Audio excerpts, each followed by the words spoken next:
All right, let's talk about confidence. Most of us think it's this magical feeling we have to find before we can do something important. But what if that's completely backward? Today, we're going to flip that idea on its head and redefine how you can build real, unshakable confidence. Not by waiting, but by doing. So let me ask you this, and be honest. Do you ever find yourself waiting to feel totally calm and ready before you speak up in a meeting? Or before you have that difficult conversation? Yeah, if you're nodding along, you know exactly what I'm talking about. And the truth is, if you wait for that feeling, you might be waiting forever. And this, right here, is the core of the whole thing. The myth we've all been sold is that confidence is some kind of mood you just have to wait to arrive. But the reality is that confidence is an action you take. It's a choice you make, especially when you feel anything but confident. So let's really dig into this idea. We're going to shift our thinking from confidence being this passive emotion to seeing it for what it truly is, a skill you can actively build. This is the mindset shift that changes everything. It's not a feeling, it's a choice. It's that decision to move forward, to speak, to act, no matter how many butterflies are doing acrobatics in your stomach. It's about trusting your preparation, not your fleeting emotions. And this is what it actually looks like in real life. You know the feeling, right? Your heart is pounding, your mind goes blank, and every instinct is telling you to just stay quiet. Real confidence is feeling all of that and speaking anyway.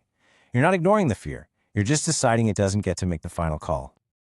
Now here's the thing. This isn't about faking it till you make it.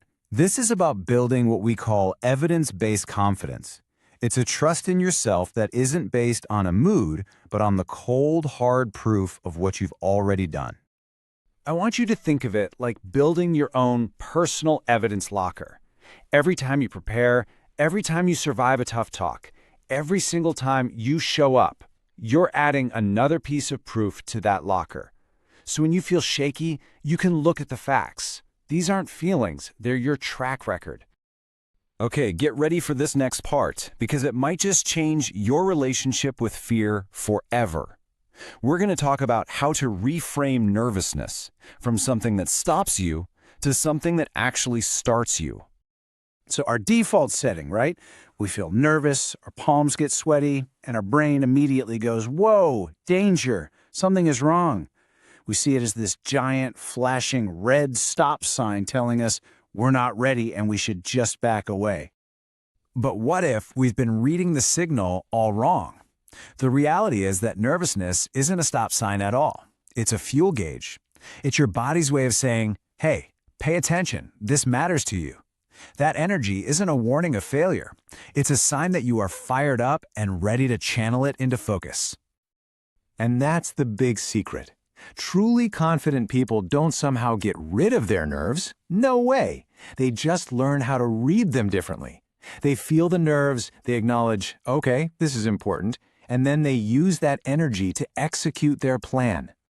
So we've got the mindset down, we're seeing nerves as fuel, awesome. But how do we actually do this? Let's break down the practical, repeatable action plan for building this skill from the ground up. Here it is, the playbook. It's a simple but incredibly powerful 3-step loop. Prepare purposefully, practice under pressure, and then reflect and adjust. This isn't about being born confident. It's about running a process over and over again.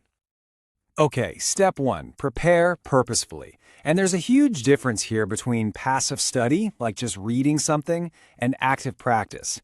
Active means actually using the words out loud, rehearsing what you're going to say, maybe even role-playing. It's about doing the thing, not just thinking about it.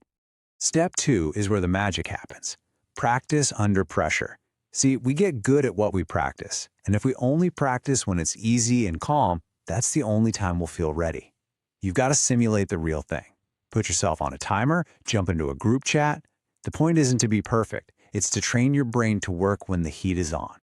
And finally, the step that ties it all together. Reflect and adjust. After you take that action, don't just move on. Take 2 minutes and ask yourself these questions. What worked? What felt a little clunky? And what's one tiny thing I could try differently next time? This is not about judging yourself. It's about making sure every experience, good or bad, becomes fuel for the next one. All right, We have the mindset. We have the method. Now it all comes down to taking that next small, brave step. And I want you to remember this. That feeling of discomfort, that tension, those nerves, that's not a sign you're failing. That is the feeling of you growing. The action itself might feel like courage, not comfort. The confidence, well, that's the feeling you get after you've done the brave thing. So here's your challenge, your call to action. I want you to think of one situation, just one, that you usually shy away from. Now, what is one tiny, manageable, active step you can take this week to prepare for it? Not to master it, just to prepare. That's it. That's your next move. And I'll leave you with this thought. It is so much better to try something, to be a little messy and to learn from it, than to sit in perfect silence waiting for a perfect moment of confidence. It's never going to come. Your action, no matter how imperfect, is what forges real confidence. Now go take it.